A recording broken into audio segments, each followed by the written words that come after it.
Hey guys, what's going on? It's Ash here coming at you today in Clash Royale. This morning, I was perusing Stats Royale to see the best decks going on right now. It's like every deck has Royal Ghost, and you know, Royal Ghost hasn't even technically at the time of this recording been released inside the game yet. So I'm like, what can I share with my audience that doesn't have Royal Ghost? Because like, RG is everywhere, and it's kind of annoying for people who don't have him unlocked. And then at every YouTube channel I look at, they're playing Royal Ghost too, and me too, so I'm not like trying to blame them, right? So I found this deck. Incredible deck, by the way. We're gonna have some fun with this one today, guys. I've been dominating with it. I love this deck. I love it. I like this deck more than the other Golem deck that's going around everywhere right now. I think Surgical did a video on it. Chief Pat did a video on it recently. It's a really good deck. I was gonna do a video on that one, but this one's doing even better as far as win rates, and it is an all or nothing deck. I mean, maybe that's a little bit going too far, but it's a really strong deck, and you have to have the right mindset when playing this deck, so we're going to talk a little bit about that as we go through the replays today. So you can see battle log, by the way, right now. I went on a little mini undefeated streak. I'm at 1906 in the world. Let's go ahead and take a look at the war log. Am I playing Clash of Clans here, guys? Jeez, man. The battle log. So you can see, played against the annoying, well, we'll play all of these, by the way. Playing against the annoying Mortar Hog bait deck, went against Hog Cycle deck, went against a Giant Bowler Furnace deck. That was really annoying. I had a draw against this Hog Witch deck. Witch? Who plays Witch? This guy does, that's who. And then beating 3 Musketeers, and then beating another Golem deck, and then that was where I switched off to another deck that's really good, a 3 Musketeer deck. So let's go ahead and start out with the most recent match, because that's in my head here. Well, actually, you know what? Let's start off with a bang. Let's go with a 3 crown here. So I'm going to start out by watching. I'll tell you a little bit what's going through my mind. And like I said, I kind of alluded to this a minute ago, is the number one thing with this deck is you can't be afraid to take some damage, like a lot of damage, right? So we'll talk about that as we go through the replays. But especially if you're not used to playing Golem Beatdown or Beatdown in general, I mean, there's only one spell in this deck, Arrows. So you kind of have to know, we'll maybe talk about every single card in the deck after this replay, and just give a brief synopsis of how that's going to kind of all meld together and form your perfect push. So I make a lot of mistakes throughout these replays. I mean, we're not dealing with pro tips here, we're dealing with Ash tips, so, you know, viewer be warned, okay? So starting off with a pump, of course he opts to poison it. Poison, fireball, whatever direct damage they're using against their pump. It's not that big of a deal, but once they use direct damage against my pump, I'm probably going to play a Golem immediately afterwards. So here we go. It's going to be my first Golem push. I'm going to opt to defend on the right with a Mega Minion alone. When he backs it up with a Mega Minion of his own, I decide to use arrows, and then I kind of decide in my mind that I'm going to let that right tower take a lot of damage here. There's a ton of fire spirits coming through, so at this point, I just decided I'm going to give him that right tower, and I'm going to go for a ton of damage onto the left tower of his. So here comes the Night Witch. She reaches the tower, and then I'm going to back it up with a Dark Prince. Now, if you guys didn't listen to the Flobby episode, he taught me a lot of tips about Golem decks in general. I think that was a really good episode for learning how to play a Golem deck, so I'll link that below. You might want to watch that video after this one in case you missed it, because he gave a lot of really good advice. And one of his big pieces of advice, he said, was something that he notices other Golem users not doing in this case, that they should be doing, is even when the Golem is almost dead or or is already broken up into 2 Golemites, he always supports, not always, but most of the time, given the situation, he supports the Golem. He continues to support at the bridge. And you notice on that previous exchange, I did that personally. I dropped the Dark Prince there, even though the Golem was almost dead. And you can see I got about half damage off that King Tower. So here we go again. I use a pump on the right. I expect him to poison my Night Witch. I'm kind of waiting for him to do something here. So I use the Prince and the Night Witch against the Giant, and I use the Dark Prince not only against the Bowler, but also to stop a stream or 2 of those fire spirits coming in from the Furnace. So I stopped that. I had a good defense. Now I'm going to reload from the back with the Golem. Now, if my tower was lower on hit points there, say it was at like 1,000 HP, I'd probably play the Golem slightly in front of the tower to block it defensively. However, because I had, well, you know, at least 3/4 health on that tower, I decided to go ahead and mount a big push. So here comes the Giant, here comes the Mega Minion. I defend pretty well there, still 1200 HP left. You know, I knew he could probably go for like a 3 crown here, so I wasn't too aggressive. You can see I'm sitting at 8 elixir right now.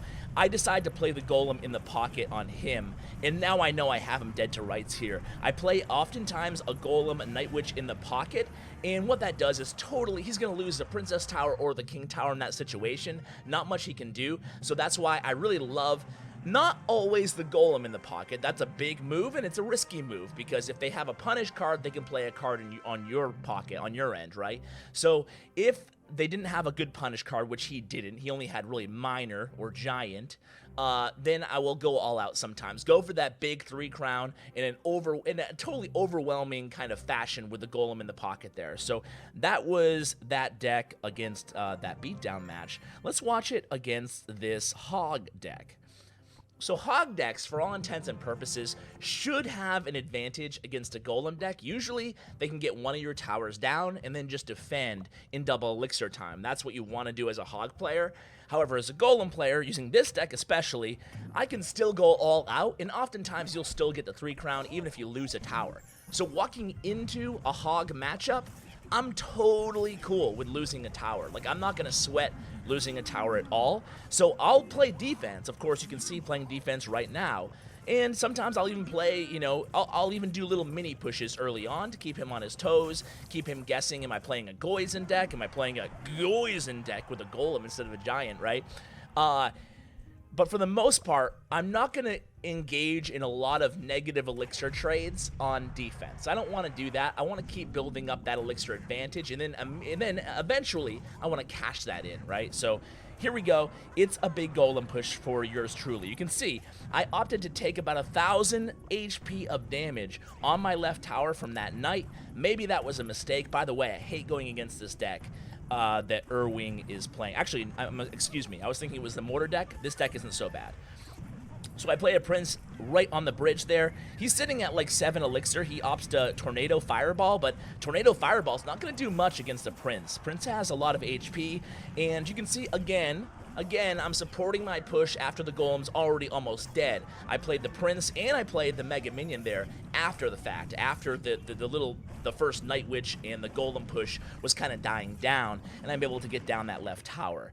So he hasn't really done much to me. A little bit of damage on the left tower. I wait to see if he's going to send in the Hog with those Goblins. Once he just sends in the Goblin solo, I'm like, okay, I'll pump up, and then I'll use my Dark Prince against the Hog. Sure, I'll take like 3 Hog swings.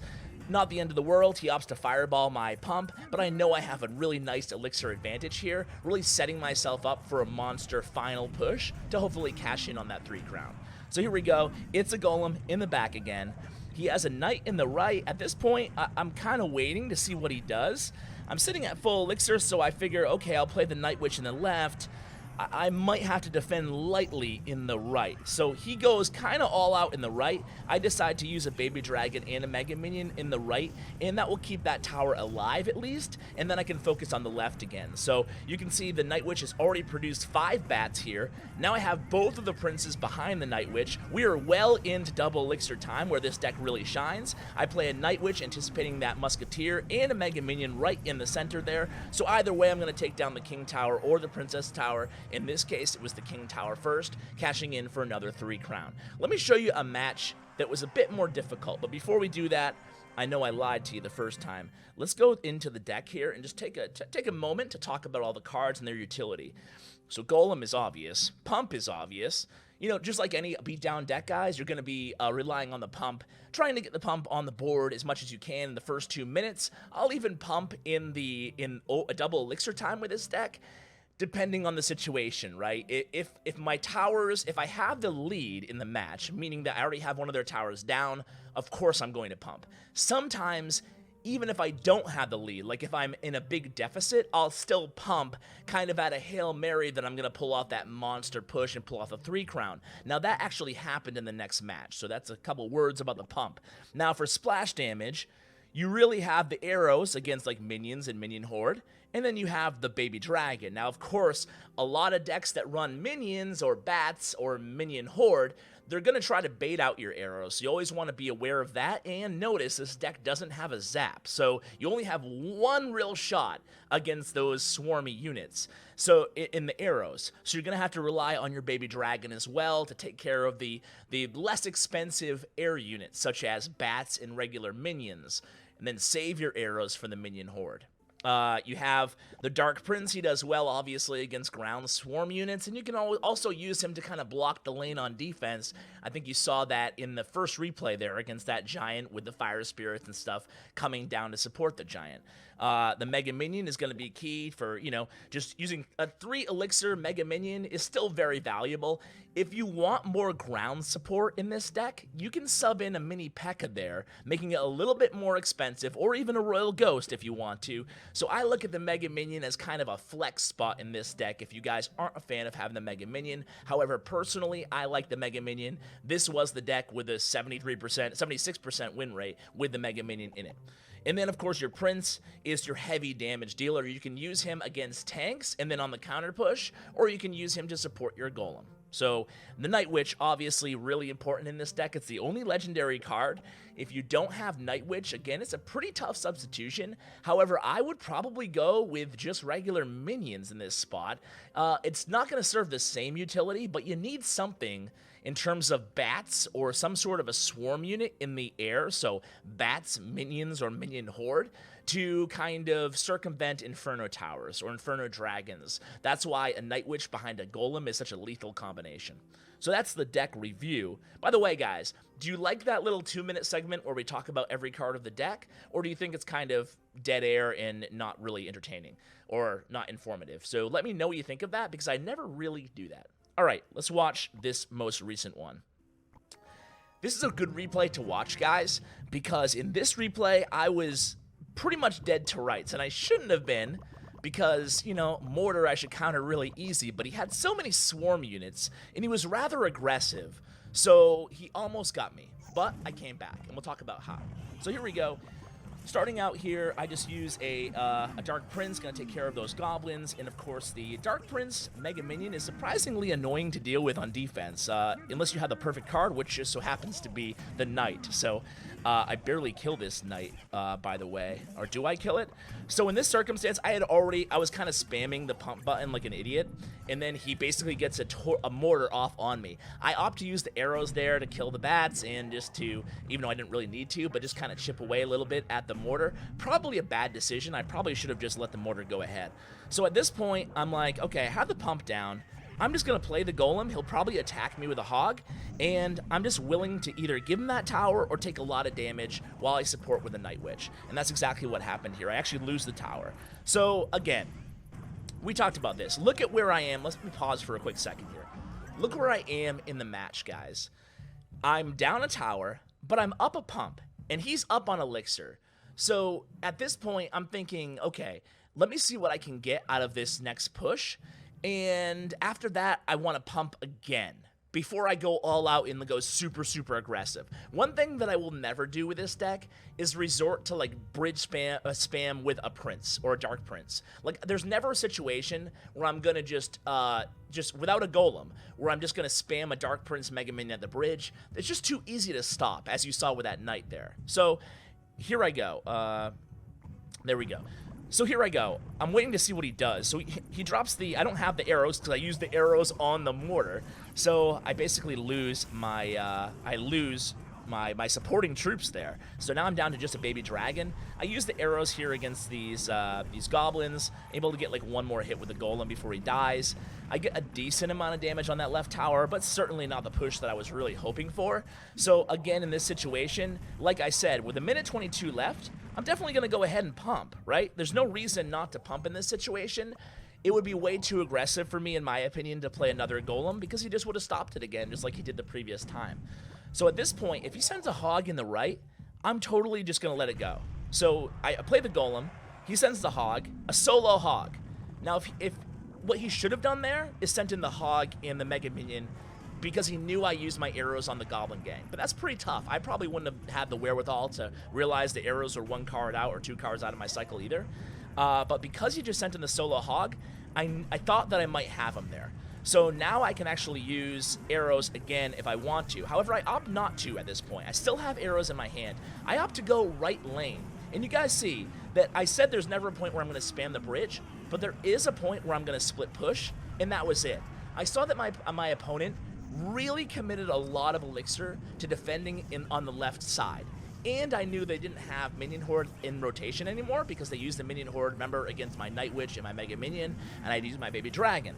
So at this point in the match, I decided, you know what, I'm not going to support anymore, and I'm going to save up 10 elixir, and I'm just going to, or 9 elixir, I'm going to spam the right side with the Prince and the Dark Prince. And then I use the arrows against the bats to take down that right tower. And that was really the turning point of the game. And at this point, I'm able to just use my Prince, my Baby Dragon combo, and take down that left tower.